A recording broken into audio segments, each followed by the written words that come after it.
বৃষ্টি শুরু হলেই শ্রেণীকক্ষের ছাদ চুঁইয়ে পানি পড়ে। বেঞ্চ সরিয়ে শুকনো জায়গা খুঁজে বসতে হয় শিক্ষার্থীদের। চারদিকে ছড়িয়ে ছিটিয়ে থাকা ময়লা আবর্জনার দুর্গন্ধের মধ্যে চলে পাঠদান। নিরাপদ ও স্বাস্থ্যসম্মত শিক্ষার পরিবেশ থেকে বঞ্চিত লক্ষ্মীপুরের রায়পুর উপজেলার রাখালিয়া ১ নম্বর সরকারি প্রাথমিক বিদ্যালয়ের শতাধিক শিক্ষার্থী। ১৮৯৬ সালে প্রতিষ্ঠিত বিদ্যালয়টির পুরনো টিনশেড ভবনটি বর্তমানে চরম ঝুঁকিপূর্ণ অবস্থায় রয়েছে। দীর্ঘদিন ব্যবহারের ভবনটি টিনের চাল নষ্ট হয়ে যাওয়ায় বৃষ্টির সময় শ্রেণীকক্ষে পানি ঢুকে পড়ে।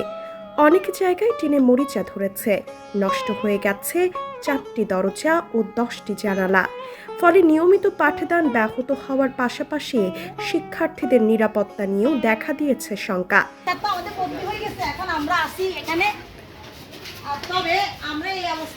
বৃষ্টির পানি পড়ে,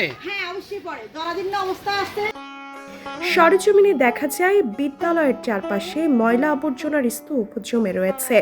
দুর্গন্ধে শ্রেণীকক্ষে বসে পাঠ গ্রহণ করাও কষ্টকর হয়ে ওঠে।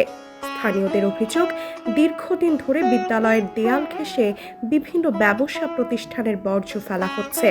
এছাড়া রাতে জরাজীর্ণ ভবনে মাদকসেবীদের আড্ডা বসার অভিযোগও রয়েছে।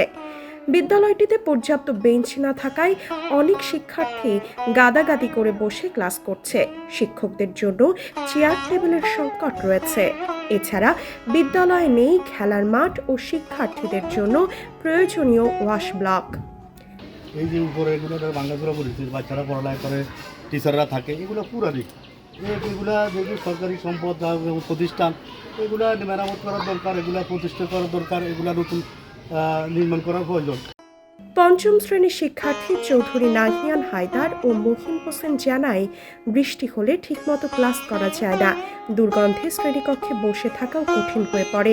তারা দ্রুত নতুন ভবন, খেলার মাঠ ও ওয়াশ ব্লক নির্মাণের দাবি জানায়।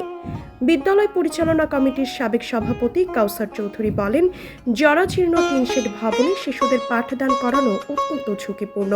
বড় ধরনের দুর্ঘটনা এড়াতে দ্রুত সংস্কার অথবা নতুন ভবন নির্মাণ জরুরি।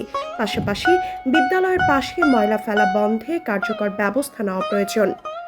ভারপ্রাপ্ত প্রধান শিক্ষক জিয়াসমিন আক্তার বলেন, বৃষ্টির সময় শ্রেণীকক্ষে পানি ঢুকে নিয়মিত পাঠদান ব্যাহত হয়। বিদ্যালয়ের চারপাশের ময়লা আবর্জনার দুর্গন্ধে শিক্ষক শিক্ষার্থী সবাই দুর্ভোগে পড়েন। মাঠ, পর্যাপ্ত ভবন ও ওয়াশ ব্লকের সংকট দীর্ঘদিনের। এছাড়া বিদ্যালয়ের জমি নিয়ে একটি মামলা আদালতে বিচারাধীন রয়েছে। আমরা কি করবো? আমরা আমাদের সাধ্য পরিমাণে আর কি চেষ্টা করি। তোমাদের ক্লাসে এই যে দুর্গন্ধগুলো যায়, হ্যাঁ, তোমরা স্যার যে আসে। উপজেলা প্রাথমিক শিক্ষা কর্মকর্তা মইনুল ইসলাম বলেন, বিদ্যালয়টির অবকাঠামোগত বিভিন্ন সমস্যা রয়েছে। ঝুঁকিপূর্ণ বিদ্যালয়গুলোর তালিকা তৈরি করে উন্নয়ন প্রকল্পের জন্য ঊর্ধ্বতন কর্তৃপক্ষের কাছে পাঠানো হয়েছে। স্থানীয় বাসিন্দা, শিক্ষক ও অভিভাবকদের দাবি, দ্রুত ময়লা আবর্জনা অপসারণ, জরাজীর্ণ ভবনের সংস্কার কিংবা নতুন ভবন নির্মাণের মাধ্যমে শিক্ষার্থীদের জন্য নিরাপদ, স্বাস্থ্যসম্মত ও মানসম্মত শিক্ষার পরিবেশ নিশ্চিত করা হোক। পরিষ্কার করলাম, ভিতরে ঢুকে চাই, দেখেন কি নোংরা রয়েছে ভিতরে, এরা পরিষ্কার করে না। তো আপনি তো এখানে বাচ্চারা এখানে আসলে বাধা দেন? বাধা অবশ্যই আমি দিবেন, বেকারে দিন। আমার এখানে মানে দায় ফেসা করে আমি জায়গা দিই না।